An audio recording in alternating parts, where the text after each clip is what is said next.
Hello there, I'm Peter Lambert and I'm going to talk to you today about the Promethean Active Classroom. I've been in education for a good number of years now, and you'll find I don't think that classrooms have changed very much over the years. If you look here, this classroom is in 98 AD, and this one in 1998 AD. And I don't think there's been an awful lot of change apart from the introduction of electricity and a roof. So what is a 21st century learning environment? Well, actually, this is my son's bedroom. And within this environment, he's learning day by day. He's talking to his friends via his camera phone. He's talking on his iPod. He's using his iPod for podcasting. And he's using his personal computer. So we've come up with the Promethean Active Classroom. The Promethean Active Classroom consists of several components, some of which we'll be using here. This classroom, fortunately, is blessed with 2 ActiveBoard Plus 2s, but here we have the Active Vote and the Active Slate that I've just used now. And of course, I'm working here with the Active Pen. What we're going to do is look at a few examples of using the software in a classroom environment. And I'm taking my examples from version 3, which actually is imminent. So very shortly, you should be seeing Active Studio version 3 available on the website for download. So I think Active Studio version 3 has got a lot of about it. It's much easier to use. It's got a feature called the dashboard and a feature called Flipchart Builder, and we're going to have a look at those in just a minute. It's much more versatile.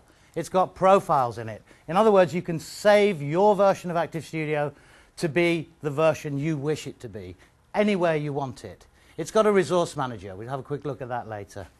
It's got many more resources. It ships with 50 extra Flash animations and 100 page templates. So we'll look at those too. So the dashboard. Now, some of the enhancements for version 3 have come for ease of use, and the dashboard is certainly one of those. The dashboard is running all the time, so I'm just going to hide my flip chart here, and here's my live dashboard. So we think the dashboard is there as a very useful way in for new users particularly, and of course existing users will find benefits too. So the Flipchart Builder is an additional utility that enables you to rapidly build flipchart pages from existing flipcharts. You may have come across Active Page Picker in version 2.5. Well, this is actually Page Picker on steroids because we've included many more templates, and I'd like just to show you some of the templates. Here are the classifications that they sit in, and here's a voting template. So I've just created this voting page by adding pictures and text to the template, which is just fixed. It's currently the background layer. Here's one which is a timeline. There are lots of these timeline markers stacked up one behind the other, and as you can see, it looks very much more impressive now. It's populated with text and pictures, and of course, being Active Studio, we have sound file links.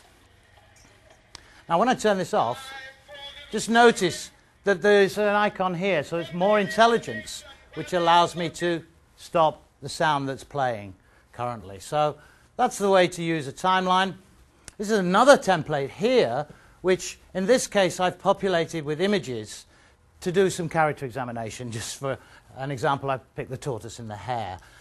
We voted as a class here, and we've got the tortoise down here as a hero.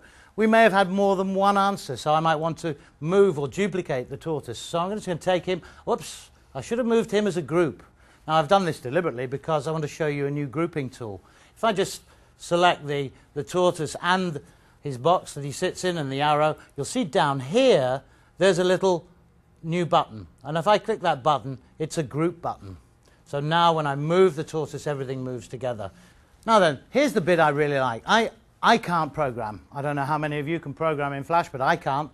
And I've asked these software engineers to develop some forms of Flash interactivity. I love that stuff you find on websites that allows you to drag and drop and that sort of thing. And so this is where version 3 really comes into its own for the existing users who want to take interactive flipchart development a little further. Here's the moon. Now, this is just a picture. You'll be used to being able to drag pictures and objects around flip chart pages. And here's the Earth.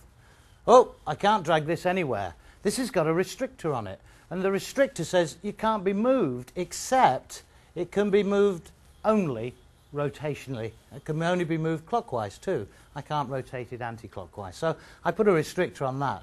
What I'm going to do now is put a restrictor on the moon. And I'm going to say that, well, we all know the moon orbits the Earth in a roughly elliptical orbit. And so let's draw a roughly elliptical orbit.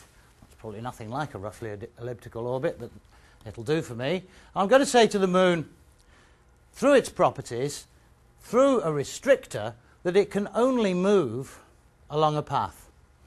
The software says, OK, what path? Show me the path. Well, I simply scroll through my list there until I find the path, and I click on it. And now you'll see here that the moon will only move along that path that I've made it do.